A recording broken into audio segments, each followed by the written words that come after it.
Hey guys, welcome back to the channel. Today we've got a very well requested video we're going to do.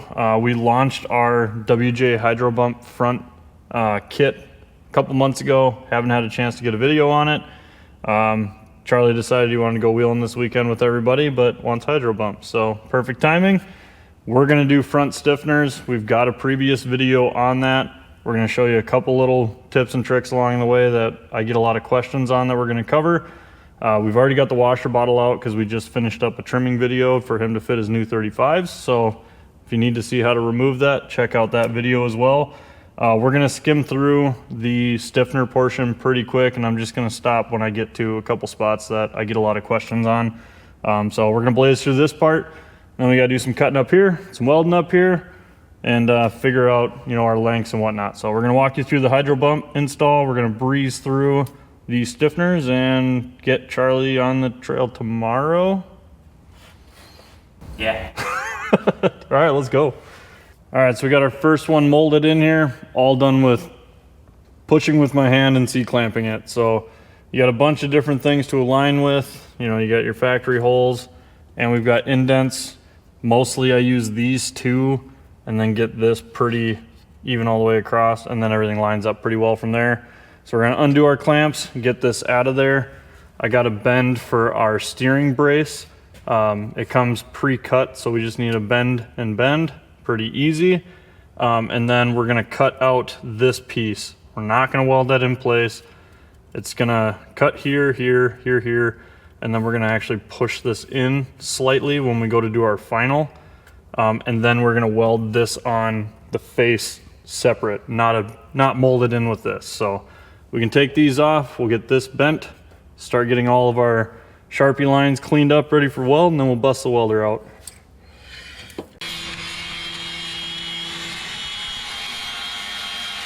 We have our stiffy fully welded in there. It needs some cleanup yet and paint, but we're gonna work on our brackets here for our hydro bump. So we have to get rid of this tower here.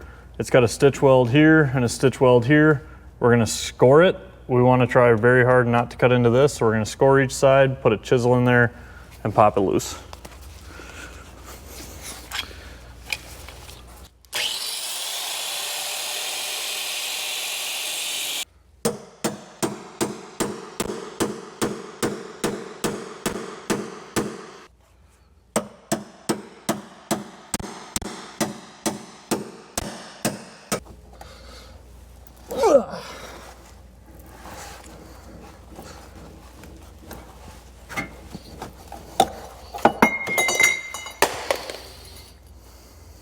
There's our rib nut.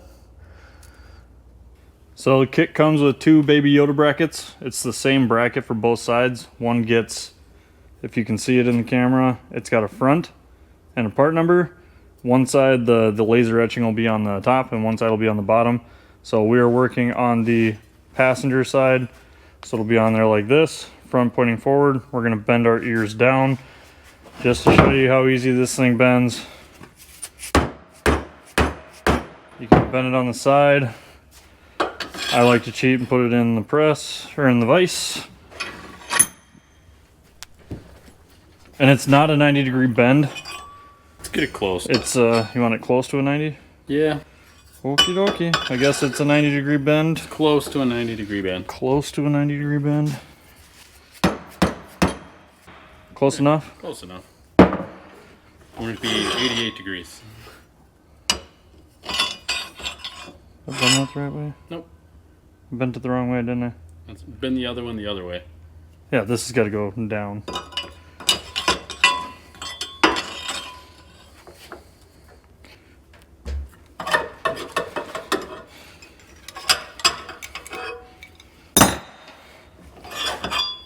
So there's our bent bracket, and then we're gonna go test fit it, and we'll adjust this as we need to.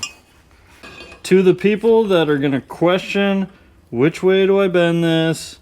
How do I know it's bent the right way? These all come off the laser, cut exactly the same. Laser etching will be in the same spot. So bend one of them down with the laser etching up, bend the other one down with the laser etching down. Then you'll have a left and a right. So now that I just said that, Gotta double check. it's gotta go down.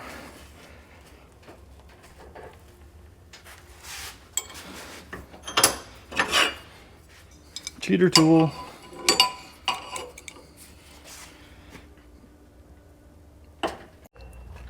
So the reason you have, you know, the option to bend more, bend less, we want to make sure we have plenty of shot clearance. So camera guy doesn't think that's enough. I think that's plenty. I don't know. What do you guys think? That's probably fine. It's fine. Send it. So now that we know our shock is going to clear, what we're going to do, we have this bent. We're actually going to go assemble and weld everything on here and put a hydro bump in this, so we have one complete-ish assembly. And then we're going to put it up here. People are going to say this is going to change your lift height. I mean, technically yes, but minuscule. As long as you're touching the tower here. We're using this also as a coil correction. So anybody that's running dual or triple rate springs is gonna love this, because your springs will actually sit straight instead of have that wicked bow in them. So yeah, let's go assemble this. Don't mind the mess on the table. It's a flat surface. Every flat surface in the shop turns into a workbench, and I just got done re-gearing Josh's JT. So that's why this is kind of a mess, and then they threw this at me, and I'm leaving for a wheeling trip tomorrow, so yay. So we're gonna assemble our brackets here. This is our universal bump stop tube. You've probably seen tons of videos on it so far. Learned from my mistake on doing the rears on my LJ that I did not cap this, and we had a ton of slag in there, and it was a nightmare to actually get them to thread in after it was all welded. So I've got this up here just so it's a flat surface underneath, because it's a drain table and they don't sit flat. So we're gonna put a few tacks here, so it'll be flush. You have adjustability with that. Obviously you saw that you have a little gap under there, so if you need to fudge it up a little bit, you can. Otherwise, you can always cut this tube to get it to shorten up. But you gotta remember, you're gonna be threading that whole bump stop in there, and it does have a Schrader valve on the top of it. So if you go too deep, it could cause problems. But we're gonna run this one full length. He's on 6.5 inches of long arm lift, so that'll be fine. So tack it. And then our sleeve is going to drop over it, and I just realized with that tape that's going to be a nightmare. So normally you drop this over. So we're going to run that up here, and then tube inside the bracket, bring the cap over, and then just have a seam reveal all the way around. We're going to tack this cap on, and then we're going to run our bead on the actual DOM tubing, and then that's going to be our new coil retainer housing. And then we'll have an isolator that'll slide over that when we're done. So I'm gonna get to tacking.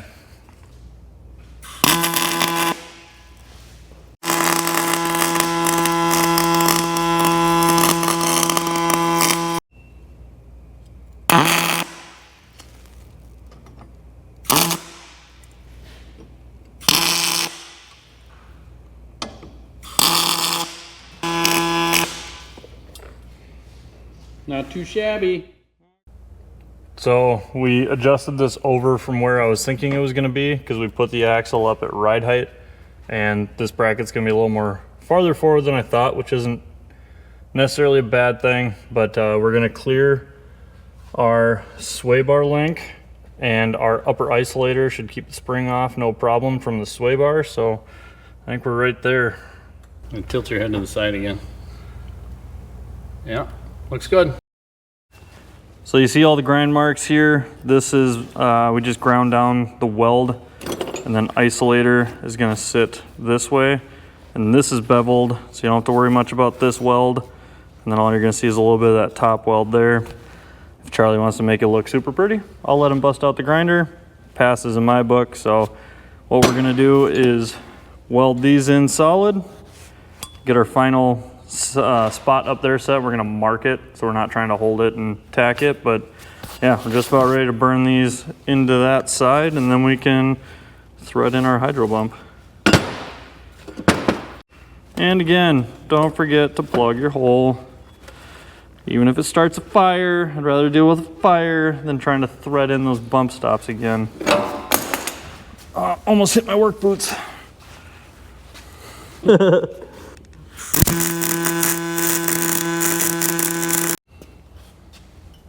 Not too shabby. Yeah, that end drip doesn't look great, but for Charlie's Jeep, I don't know if you saw some of the slider welds, but sorry, Charlie. So we just double checked. We're gonna land where we want. We got it tacked up here. We're gonna burn in on the outside. If you wanna get crazy and think you can get in there, have at it. And then we're gonna burn a bead across the back here. So all our welding's done. Charlie's got a bunch of painting to do, but we got good clearance for our shock. Our sway bar is gonna clear as it comes down. But this is how we set up our hydro bumps. We still gotta put our spring and stuff in, but to flex it out, we don't want anything else fighting us, especially on the lift. But we got roughly 1/4, 3/8 of an inch of up travel left. Our hydro bump is bottomed out. That's dialed in right where we want it to be. We do not want to use our shock as our bottom out point. That's the point of these hydro bumps. Also, they help stiffen that hard impact on big hits. So this one's dialed in. We're gonna take the pressure off of it. We're gonna crank these locking tabs down. We're gonna probably have to pull the hydro bump out. We shouldn't.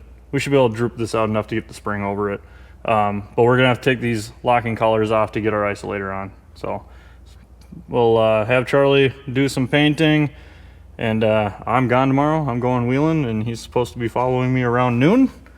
He's got a long night ahead of him, so sorry, Charlie. It'll be good. So that's gonna do it for this video. This is a DIY kit. We give you the parts to do it. As you can see, there's tons of adjustment in here. So if you're running a taller lift height, shorter lift height, the placement of this bracket may change slightly, but not too drastically. Keep an eye on your clearances for your shocks and your sway bars, and make sure you dial it in for your hydro bump so you're getting the absolute best use out of the product. So Do I have to have stiffeners? you don't technically have to have stiffeners, but with the amount of pressure we're putting into this, it's highly recommended. And it's gonna give you a lot better weld. Trying to weld in these nice and solid beads into like 10 gauge or whatever it is behind there. This is the easiest install there is for the stiffeners that we offer. As far as you don't have to mold the bottoms, literally just punch in the center, put a couple C-clamps on, clean it up and weld it in. Highly recommend. So if you guys have any questions, give us a call. These should be hitting the website here. No, these are already on the website. So you guys can get these today, get them on this weekend. We're shipping same next day. But appreciate it, guys. That'll do it for this video. Like and subscribe, drop a comment. Hopefully we'll get back on our XJ project here pretty quick, and hopefully Charlie's out wheeling this weekend.